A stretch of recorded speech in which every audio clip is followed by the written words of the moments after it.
Hello and welcome to our presentation today. I'm Lorna Johnston. Hi, I'm Dr. Marion Rutherford. And I'm Dr. Susan Pryor. NAIT is a cross-sector partnership funded through the Scottish Autism Strategy. We're an implementation team, which means we're focused on making things happen.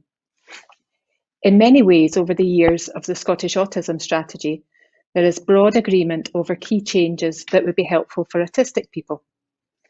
We have a role, along with others, to support professionals with the implementation of the changes that are needed.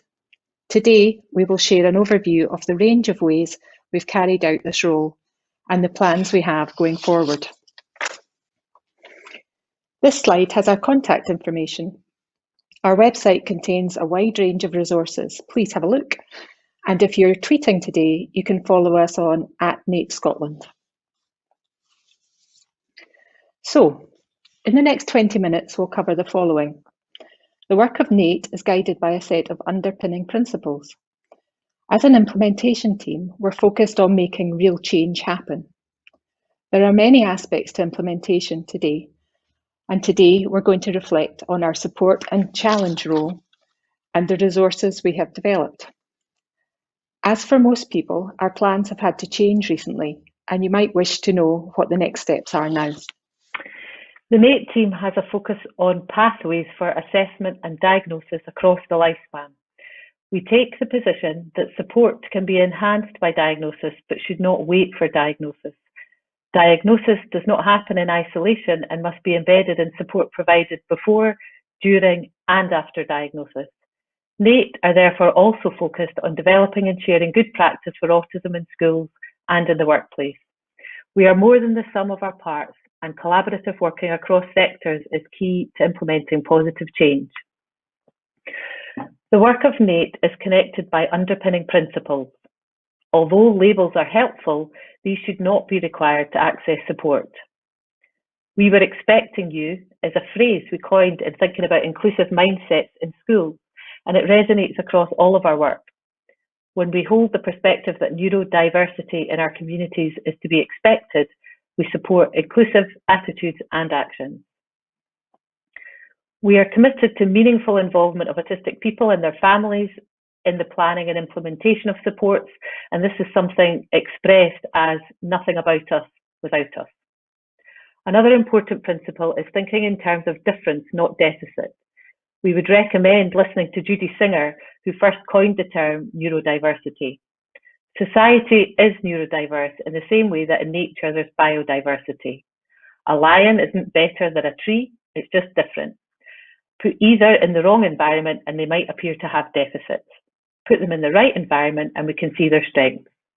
So our approach to implementation is focused on supporting autistic people and their families to participate actively and meaningfully in naturally occurring environments with the right balance of predictability and desirability.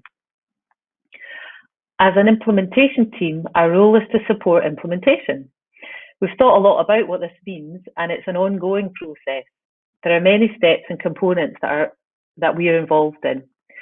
Everything we do is guided by current policy and legislation, and by developing trusting relationships within and across sectors, we're able to listen and learn as we support and challenge colleagues at all levels across all sectors.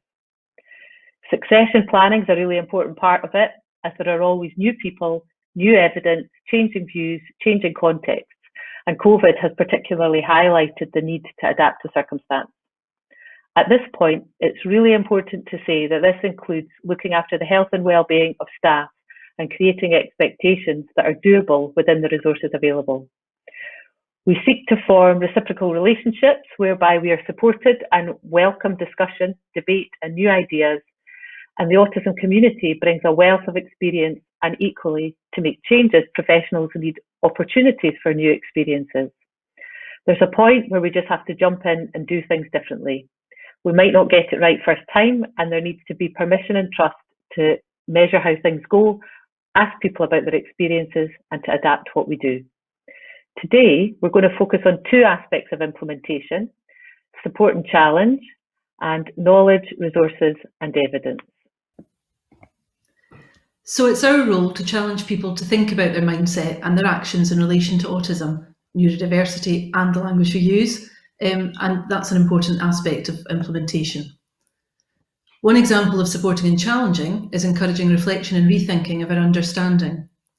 Ear defenders have often seemed like the obvious solution for hyperacusis or when people are sensitive to sound. However, with the in-depth knowledge provided by paediatric audiologists, we learn that the continued use of ear defenders results in an increase in a child's auditory gain, which means they become more sensitive towards sounds. And actually, we need to think carefully about using alternative sounds or white noise rather than silence. You can get more information in the NAIT guidance on our website. This isn't black and white though. It needs careful consideration of individual needs and context. Our message to the autism community is to take time to reflect on practice, not just keep doing what you've always done. This is just one example, and other examples of act on when and how to do things might be the use of social stories or talking therapies. One approach and one size does not fit all. For good reason, language use and terminology is ever changing. One role of our team is to model and reinforce shifts in language and thinking. For many years, the term challenging behaviour was very common. However, the problem with this is that it places the problem with the individual. In actual fact, if we understand behaviour as communication, the same behaviour is better described as distress. This changes how we think about what we see, but also what we do about it. Similarly, the term school refusal places the problem within the child.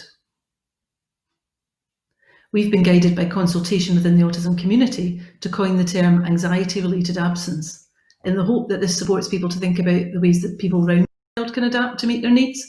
The onus to solve the problem then sits out with the child.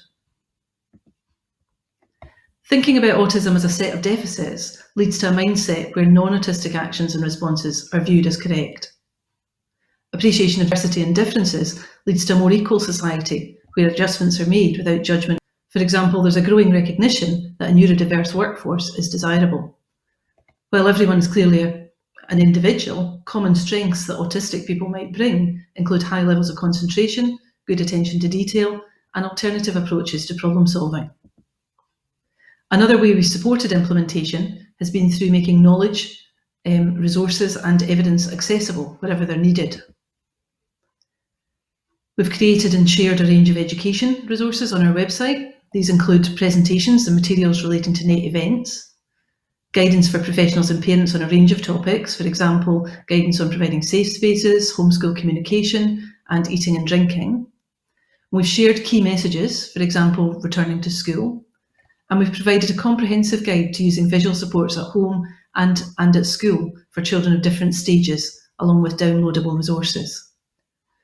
More information will be shared in our parallel presentation about anxiety-related absence supporting autistic learners.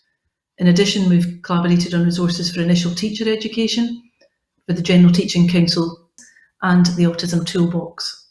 We've been information gathering about employment for autistic people, and we will share more in our parallel session on the topic. During COVID, we've shared key messages for employees supporting autistic employers. In our work on diagnostic pathways, we have had engagement with colleagues in all 14 Scottish Health Boards in both adult and child services. Here is a summary of the knowledge and resources available for practitioners on our website which relates to diagnosis. This includes events, guidance, pathway resources and information about our published research. COVID has brought many opportunities and huge changes to diagnostic services, and our most recent work has focused on guidance for digital consultation. We are working on a neurodevelopmental pathway guidance with partners, and you can hear more about this at our parallel session, Diagnostic Pathways for Children Getting It Right. Our work is ongoing, and here are some of our next steps. As a NAIT team, our integrated approach crosses sectors. It supports collaboration between diagnostic services and those working in and with schools and workplaces to improve experiences and outcomes of autistic people and their families.